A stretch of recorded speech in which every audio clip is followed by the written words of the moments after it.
part of that plan, of course, is to induce the gradual surrender of American sovereignty, piece by piece and step by step, to various international organizations, of which the United Nations is the outstanding but far from the only example. Now, here are the aims for the United States. 1, greatly expanded government spending for every conceivable means of getting rid of ever larger sums of American money as wastefully as possible. 2, higher and then much higher taxes. 3, an increasingly unbalanced budget despite the higher taxes. 4, wild inflation of our currency. 5, government controls of prices, wages, and materials, supposedly to combat inflation.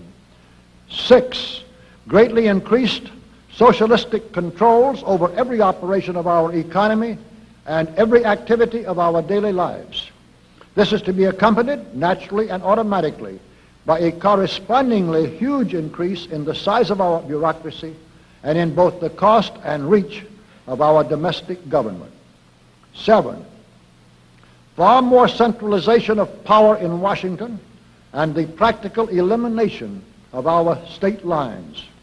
There is a many-faceted drive at work to have our state lines eventually mean no more within the nation than our county lines do now within the states.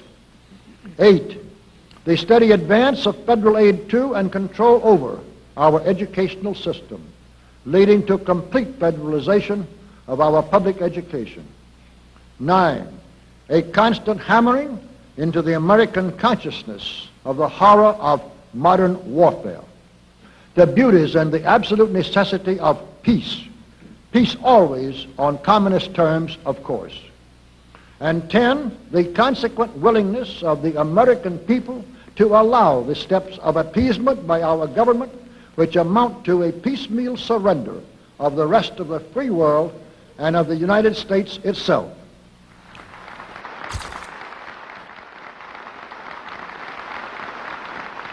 So brush the insider's dust out of your eyes, my friends, and the communist soap suds out of your brain, and ask yourselves in all honesty, what on earth is wrong with the United States simply minding its own business?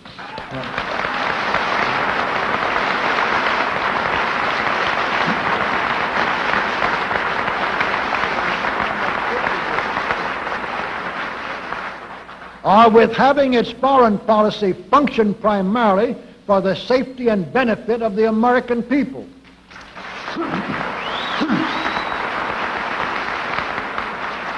Which is exactly what we had done for the first 140 years of our existence as a nation, to the incredible advantage of ourselves and everybody else.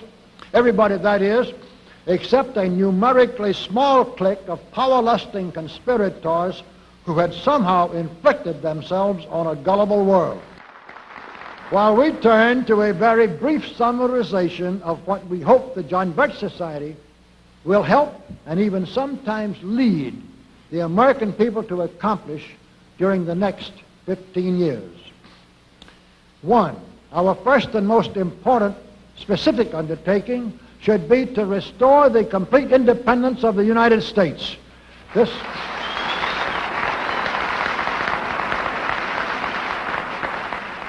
This includes our resolution to get us out of the United Nations and get the United Nations out of the United States.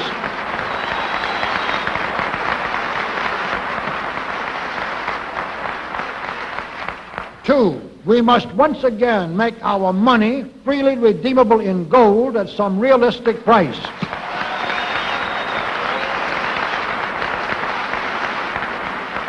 And we must take all practicable legislative steps to prevent a recurrence of the enormous thievery and other subversive crimes that have been perpetrated on the American people through a contrived inflation by every president from Franklin Roosevelt through Richard Nixon. 3, we should reduce the number of government bureaus, of government civilian employees, and the whole quantity of government by at least 50%.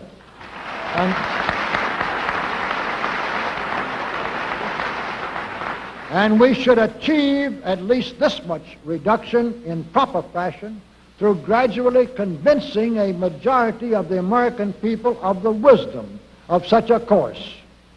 4, we should withdraw all American troops from every spot on earth that is not American soil, except when and where such troops may be required as decided by Congress to protect American lives and property from criminal vandalism.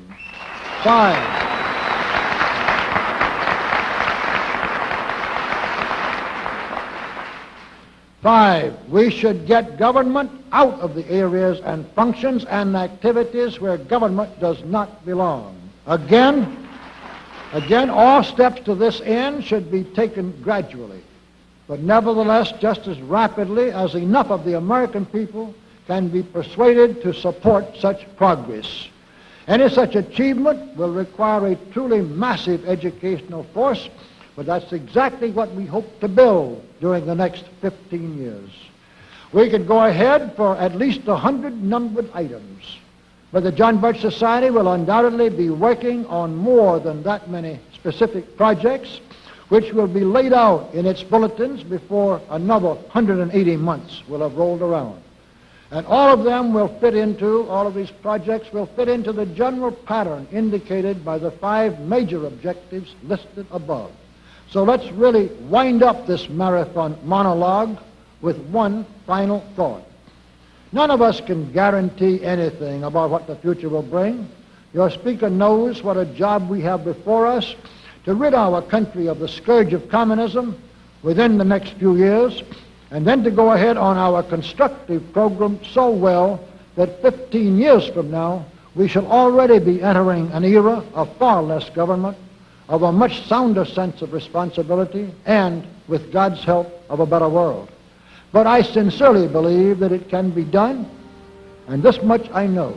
If every man and woman in this audience should leave here tonight feeling in his or her own mind and heart that it can and must be done, then it surely will be. And so, all of you patriots of good character, good conscience, and noble ideals, whom we can reach with the filmed version of this speech in 1,000 other audiences, it is with a great deal of confidence and energizing will to win that we invite you to join us in our epic undertaking. While to all of you great, wonderful friends in this present audience, I certainly extend my very deep thanks indeed for so much patience and attention. Thank you and good night.